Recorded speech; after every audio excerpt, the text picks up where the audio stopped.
Just this morning, after our workout, me and some friends were in a Starbucks, and I've shown him a picture, one of my friends, a picture of a job we're doing. And he said, man, I'd really love that kind of timber framing, but my wife is just really modern and she's not into it. And I says, you know what? Timber framing can fit many styles. And right behind me, this project we're at right now, this is a perfect example. The tune the timbers dance to in this job is coastal modern.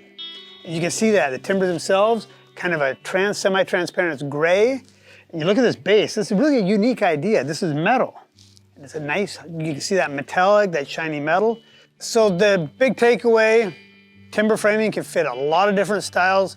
We have a big bag of tricks to really take hybrid timber framing and match it with virtually any style you can conceive of. Now the secondary message has to do with our normal getting proportions right, getting that feel right. The height of this metal base is critical. That was drawn in.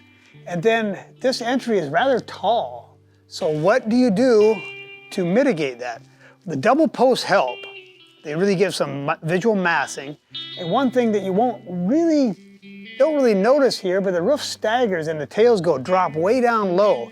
So it spreads the feel out wider. And so that kind of mitigates the tall feeling.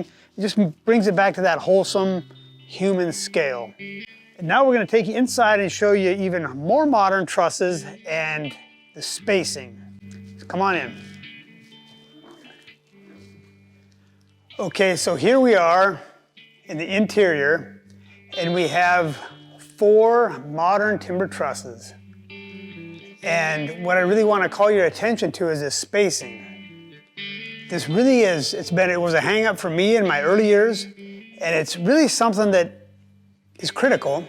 It's going to guide the energy of the room, and what really kind of balls the whole thing up is this idea that everything has to be absolutely symmetrical.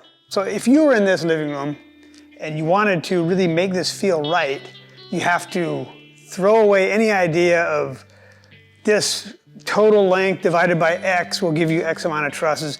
And instead what you do is you focus on what are the areas, what's happening, what are the activities. In this case, you have a nice sitting room, you got the big windows outside, you have a dining room over on the other side. And so what you're looking for is these trusses above will kind of define your energy and focus in the room. And so over here, when we take a look right over here, these 2 trusses here, they come off the wall, they kind of line up with that window because they're just right there down the dining table here, and then the light's right above.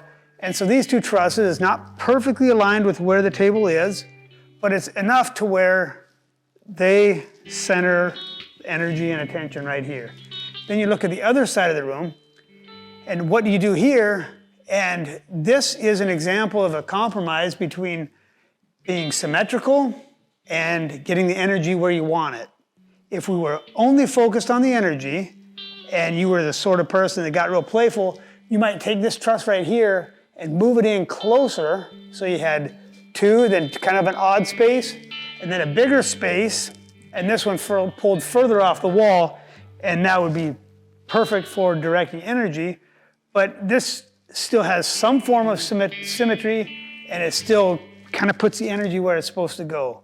And that's really what you're looking for whenever you're working with trusses, particularly in enclosed space such as this.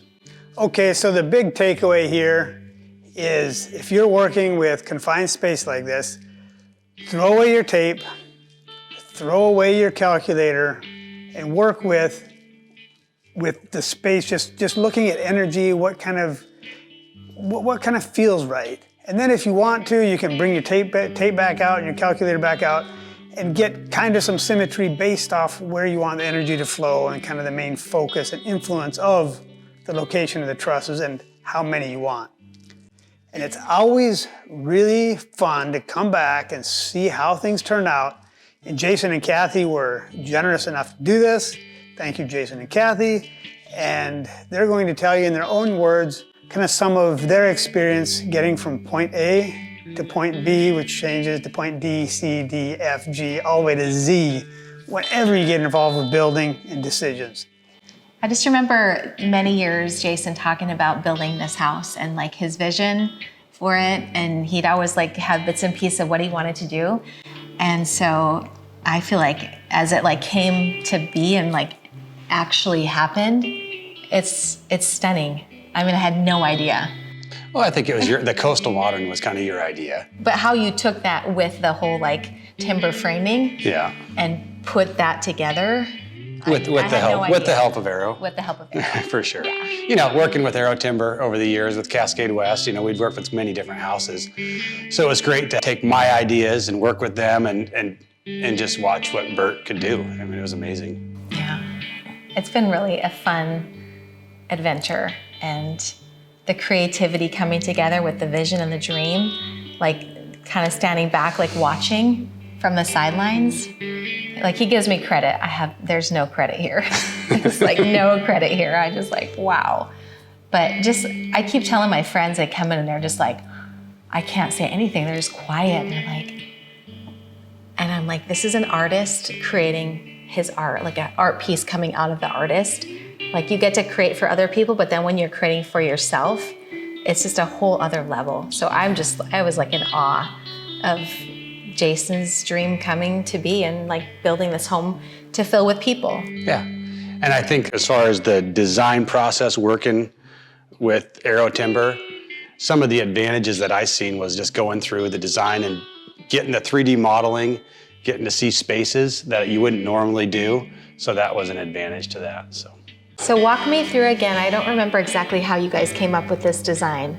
Going back to the symmetry, everything has its place, right? Okay, you take the room and you divide it by, okay, we got 4 beams, and you divide it by X to end up with how the beams go out.